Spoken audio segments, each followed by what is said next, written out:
les bendiga, mis hermanos. Un gozo poder estar acá con ustedes una semana más compartiendo este estudio bíblico donde estamos avanzando un poquito por los profetas menores. Esta vez estamos viendo, hoy vamos a ver precisamente el primer estudio del libro de Nahum. Nahum es uno de los 12 profetas menores, ahí ubicado dentro de los profetas menores en el libro. Es importante que tengamos en cuenta que el nombre de Nahum significa consolador o consolación. Es un libro bien corto y no por ser corto le carece de una enseñanza de la palabra del Señor. Dice el apóstol Pablo ahí en 2 de Timoteo que toda la escritura es inspirada por Dios y Nahum también es parte de la escritura, por lo tanto también es parte de la inspiración divina que el Señor nos ha dejado.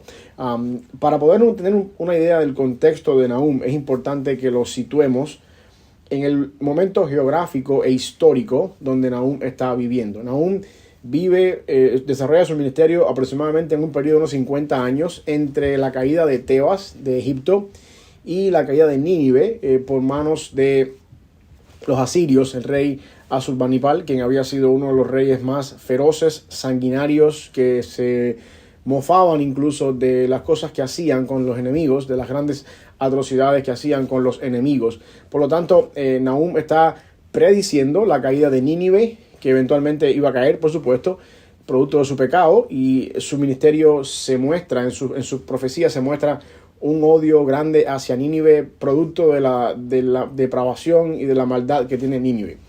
Es importante que entendamos también acá que Nahum está distante en tiempo con Jonás. Jonás, quien predice contra Nínive, y vemos en Nínive una reacción diferente de la reacción que encontramos en la ciudad de Nínive con el rey Asurbanipal para el tiempo de Nahum. Jonás es mucho antes. Jonás hace su ministerio mucho antes.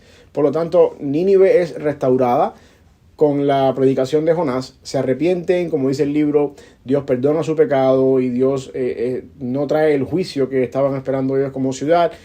Pero esto al cabo de los años, después vemos que esto se hace diferente y la situación en Nínive volvió a ser igual o peor que en el tiempo de Jonás con este tiempo de Nahum.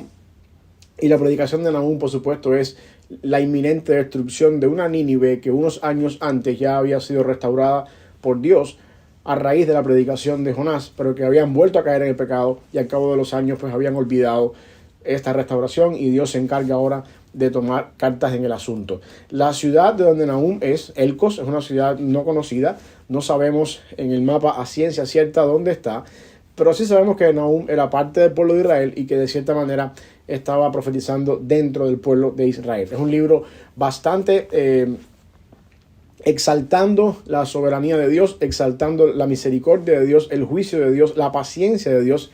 Y esto juega un papel importante cuando nosotros entendemos el contexto donde Nahum está predicando contra una ciudad tan mala, tan depravada, donde en el contexto de la ciudad mucha gente se preguntan quizás hasta cuándo, Señor, vas a permitir que los asirios estén y los que viven en Nínive estén acabando con la ciudad, estén acabando con la población de Israel, sigan viviendo tan atroces, haciendo tantas vejaciones en aquellos que ellos conquistan. Y vemos que Dios es paciente. Vemos que aquí Nahum exalta, aún en medio de tanta maldad, exalta la paciencia del Señor, lo cual también es una exhortación para nosotros hoy en día, que vivimos en un mundo quizás con algunas diferencias morales o quizás con una, no tanto al punto de encontrar personas haciendo las vejaciones que había en Nínive, pero sí con una moralidad bien caída y con un pecado bien avanzado desde el punto de vista moral. También vemos a Dios siendo paciente. Así que, habiendo dicho esto, vamos a entrar un poquito en el libro de Nahum y encontrar algunas características acá que Dios nos revela en su palabra a través del profeta y que se convierten, por supuesto, de alguna manera en cosas que son útiles para nuestra vida. En el capítulo 1, aquí específicamente los versículos que van del 1 al 3, dice la palabra del Señor: profecía sobre Nínive, libro de la visión de Nahum de Elcos. Jehová es Dios celoso y vengador. Jehová es vengador y lleno de indignación. Se venga de sus adversarios y guarda enojo para sus enemigos. Jehová es tardo para la ira, grande en poder, y no tendrá por inocente al culpable. Jehová marcha en la tempestad y el torbellino, y las nubes son el polvo de sus pies. Esto es un pasaje interesantísimo. Quizás un paralelo a esto lo encontramos quizás en Romanos 1, cuando Pablo habla también que la ira de Dios se revela desde el cielo contra toda injusticia e injusticia de los hombres que detienen con injusticia la verdad. en Romanos 1:18. Y Pablo está acá quizás llegando al punto de la misma condición espiritual en la que se encuentra ahora Nahum desarrollando su profecía. Estamos viviendo, o Nahum está viviendo, en un pueblo donde la maldad aumenta sobremanera, donde el pueblo de Israel está siendo víctima de un imperio que está oprimiéndoles, de un imperio que está a punto de destruirlos, y este imperio no es nada más y nada menos que uno de los más sanguinarios y de los más crueles que había en el tiempo de la antigüedad. Sin embargo, Nahum está diciendo acá que Jehová es un Dios celoso y vengador. Son dos características que se usan acá y lleno de indignación. Es importante que entendamos esto acá. Celoso en el sentido de que Dios se encarga de guardar, de que su palabra se preserve. Celoso en el sentido de que Dios es un Dios que es santo. El celo del Señor está bien conectado con su santidad, en el sentido de que cuando el pueblo de Dios hace cosas que no agradan a Dios, eso levanta el celo del Señor, y eventualmente Dios se encarga de poner las cosas en orden y de castigar y de cierta manera de poner orden, para que haya redundancia, en el pueblo que está en este sentido en pecado. Eso es algo interesante con respecto al celo del Señor. El celo del Señor está bien conectado con, de cierta forma, contrarrestar y atacar el pecado que su pueblo tiene. Cuando dice la Biblia que Dios es celoso aquí, tenemos que tener en cuenta que Dios aún no está diciendo, en primer lugar, o no pareciera estar diciendo, que Dios está de cierta manera molesto con los ninivitas o con los asirios, porque ellos están atacando a su pueblo y está celoso por causa de su pueblo. Más bien, la mejor interpretación pudiera ser que Dios es un Dios celoso y está enojado con su pueblo porque su pueblo está llevando a cabo la ley de manera incorrecta, está en pecado conociendo la ley. Ese más bien es una definición más exacta de lo que encontramos en toda la Biblia con respecto al celo del Señor. Por ejemplo, en el Antiguo Testamento encontramos en algún momento determinado, cuando el pueblo de Israel en el desierto empezó a mezclarse con los moabitas, y vemos que las mujeres de los moabitas se fueron casando con los hijos de Israel por mediación de la idea famosa de Balaam, quien no pudo maldecir al pueblo. Sin embargo, aconsejó al rey de Moab que diera sus mujeres a los israelitas y que de esa manera introdujera la idolatría en el pueblo de Israel.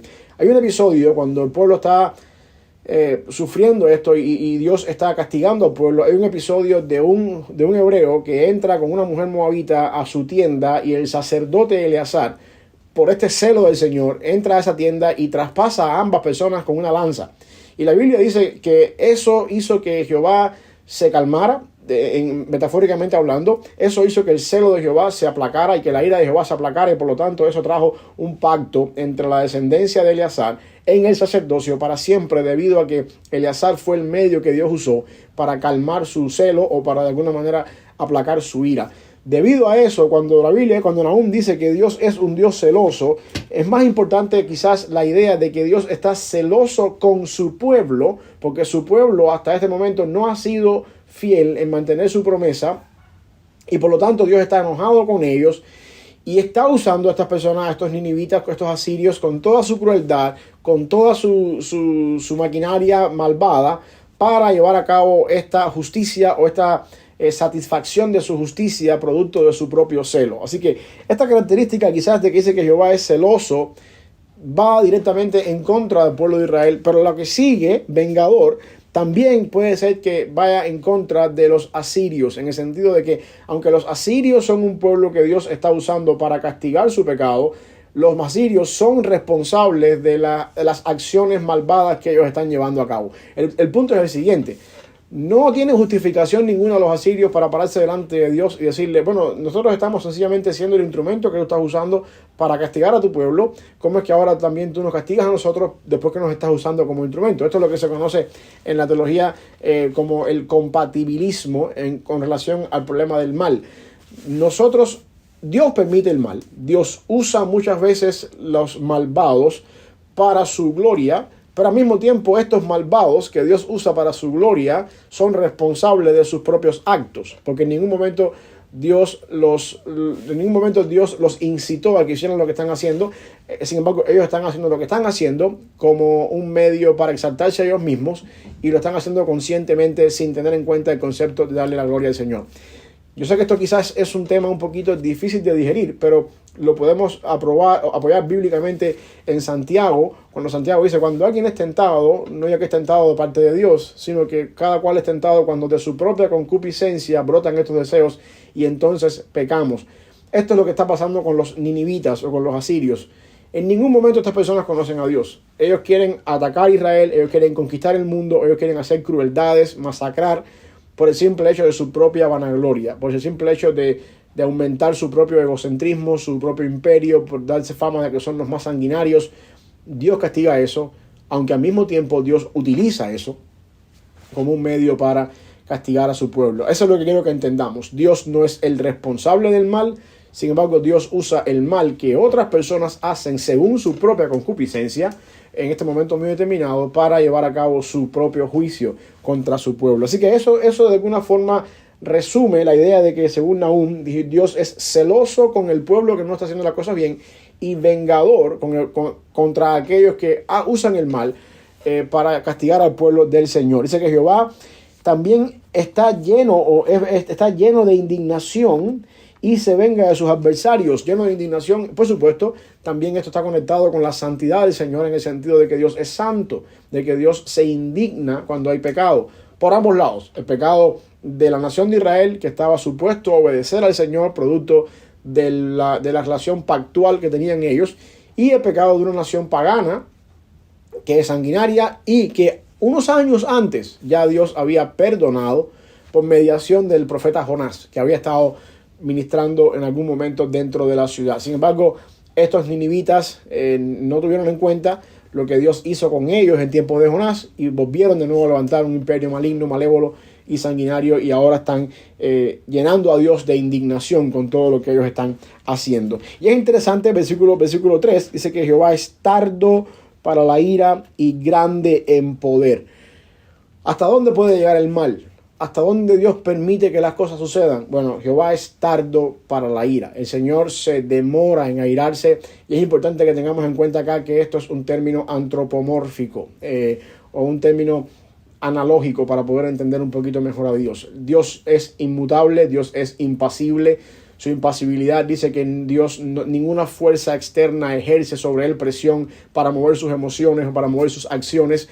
Cuando Nahum dice que Dios es tardo para la ira, esto no quiere decir que Dios va acumulando ira hasta que se llena la copa y entonces después explota en juicio como reaccionaría un humano. Esto no es así. La ira de Dios es un atributo divino y está en Dios en su forma total, y nosotros como cristianos o como seres humanos no podemos mover las emociones ni los atributos de Dios por nuestras acciones, porque entonces estaríamos poniendo en tela de juicio la inmutabilidad de Dios. Su ira es grande, pero también su paciencia es grande, y nosotros enfrentamos el juicio de Dios cuando nuestras acciones son las que hacen de alguna manera que esto se haga posible. Nosotros somos los que cambiamos, no es Dios el que cambia. Dios es impasible, Dios es inmutable, nuestras acciones son las que cambian y de alguna manera llegan al colmo de la paciencia del Señor. Jehová se demora en airarse. Bueno, de hecho fue misericordioso con el caso de Nínive. Ya había sido Nínive perdonado una vez por mediación de Jonás. Ahora Dios está siendo misericordioso al punto de permitir atrocidades bárbaras en el caso de los ninivitas, y todavía no ha llegado a este fin. Sin embargo, su fin está en camino. No tendrá por inocente al culpable. Y es interesante acá, Dios en algún momento determinado, cuando haga su juicio, toda persona que sea culpable de alguna cosa paga su culpa. Dios pagó nuestra culpa en la cruz. La idea es que Dios no eximió nuestro pecado fue pagado, la justicia de Dios fue satisfecha en la cruz del Calvario por Cristo, y por esa razón nosotros podemos decir que somos libres de la ira de Dios, no porque hicimos nada, sino porque Jesucristo llevó a cabo y satisfizo la ira de Dios. Dios sería injusto si pasa por alto nuestros pecados sin que su justicia sea satisfecha. Por lo tanto, ahí es donde entra a jugar un papel importante la obra de Cristo en nuestras vidas. Cuando Cristo viene a tomar nuestra posición, nuestro lugar en la cruz y recibe sobre él el peso de la ira de Dios y la condenación que nuestros pecados demandan, y entonces al nuestro castigo y nuestro pecado ser transferido a la persona de Cristo y nosotros haber sido comprados por la sangre de Cristo, cambiamos nuestra posición delante de Dios en ser hijos de ira a ser ahora hijos adoptados por el Señor por la sangre de Jesucristo. Pero la justicia de Dios se satisfizo en la persona de Jesucristo en la cruz del Calvario. Por eso que Nahum puede decir que Dios no tendrá por inocente al malvado. Y es interesante cómo termina el versículo 3. Jehová marcha en la tempestad y el torbellino, y las nubes son el polvo de sus pies. Esto es un mensaje de aliento. Yo no sé cuáles sean las condiciones que en tu vida estés pasando en este momento. No tengo idea de cuáles son las circunstancias que rodean tu vida. Por el contexto del libro de Nahum, tenemos en cuenta de que el pueblo de Israel está siendo oprimido, maltratado, masacrado por uno de los imperios más sanguinarios que existían en el tiempo de Nahum.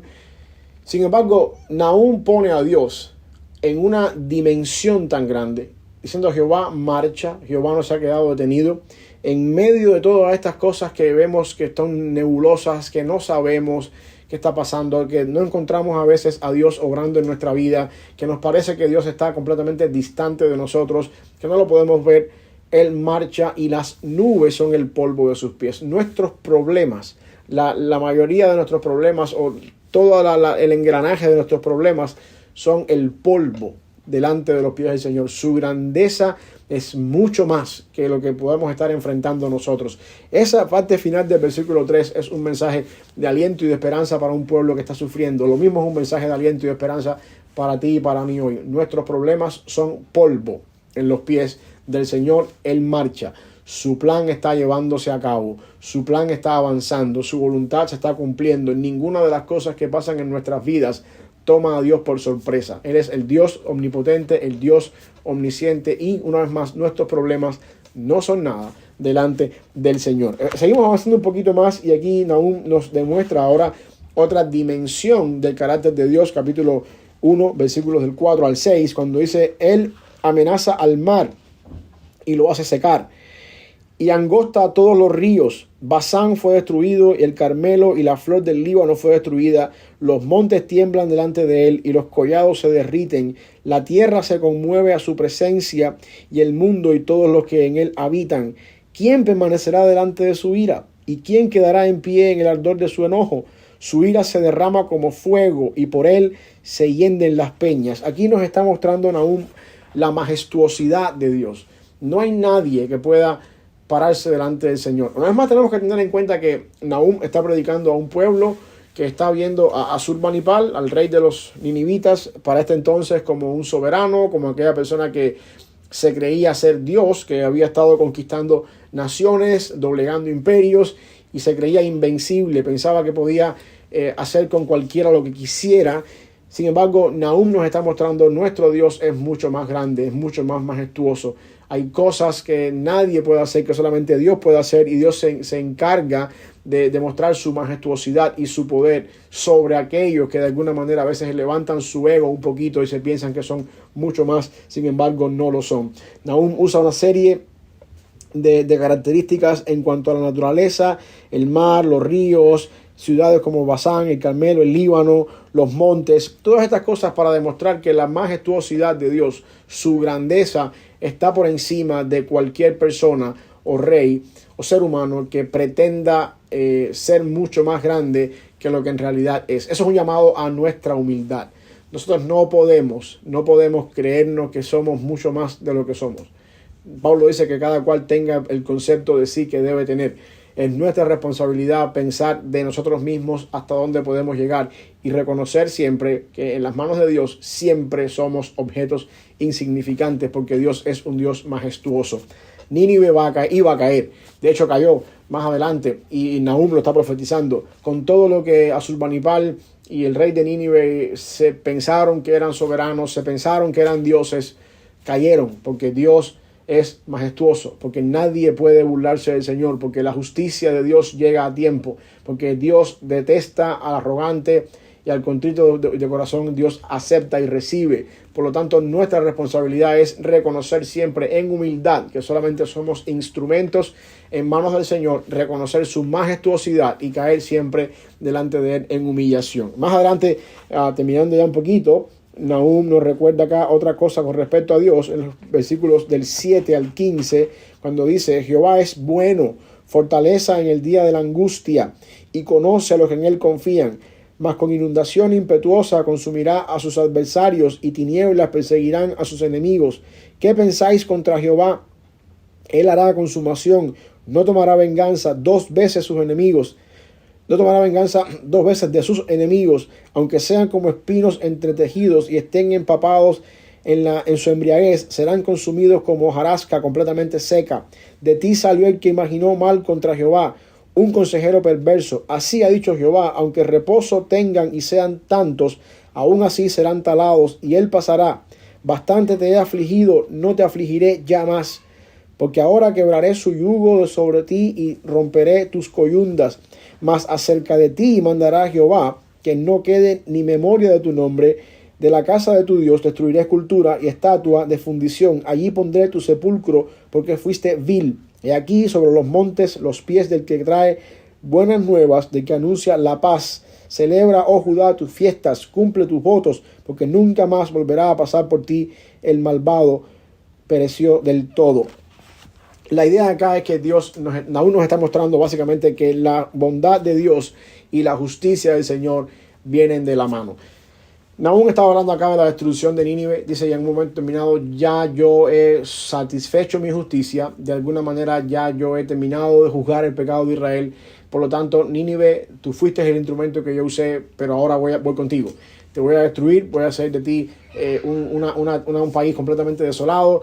Te voy a desaparecer de la historia y ya no más contigo. Dios se encarga de llevar a cabo la bondad, y la justicia de Dios es hasta que es satisfecha. Después que satisface la justicia, entonces Dios se encarga de restaurar, y su bondad se encarga después de traer una vez más a la vida aquellas cosas que han sido de alguna forma destruidas producto de su ira. La ira de Dios es controlable, Él la controla, no es una ira desenfrenada, y su justicia también es, valga la redundancia, justa. Y es interesante la mención del versículo 15, cuando dice que sobre los montes del que trae buenas nuevas, del que anuncia la paz, celebra, oh Judá, tus fiestas, cumple tus votos. Esto es una profecía mesiánica.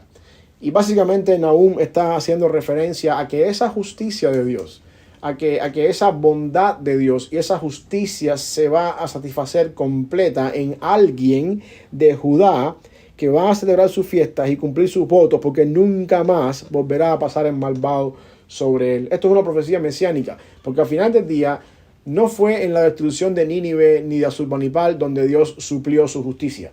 No fue en la destrucción de ninguno de estos imperios donde Dios suplió su justicia.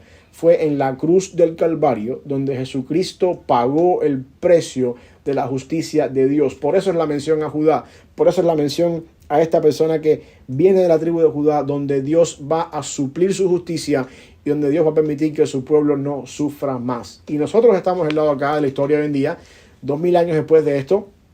Si hemos creído en Cristo, nuestra justicia ha sido transferida, la justicia de Cristo a nuestra vida, nuestros pecados han sido transferidos a Cristo y Dios suplió el castigo de nuestras maldades en Cristo. Por eso nosotros podemos descansar y por eso podemos celebrar que nuestra victoria está asegurada en la cruz. Por eso podemos decir con toda sinceridad de que Jesucristo se convirtió en el elemento, el medio, la persona, el cordero, el sacrificio que suplió, satisfizo la justicia de Dios, y hoy podemos celebrar nuestra victoria y descansar en que Dios descansa y hace reposar su bondad sobre cada uno de nosotros. Así que esto es una exhortación para ti. Si tú conoces al Señor, nosotros gozamos de la bondad de Dios por los méritos de Cristo en la cruz. Si tú me estás viendo, escuchando y no conoces la bondad del Señor, pues entonces la solución para ti es correr hacia esa cruz, refugiarte en la persona que murió en la cruz, pedir perdón a Dios por tus pecados y reconocer que esa persona que murió en la cruz, el Hijo de Dios encarnado, tomó tu lugar, pagó tu pecado, y ahora solamente te queda reconocer tu pecado, arrepentirte de él y correr a Dios. Y ahí, cuando haces eso,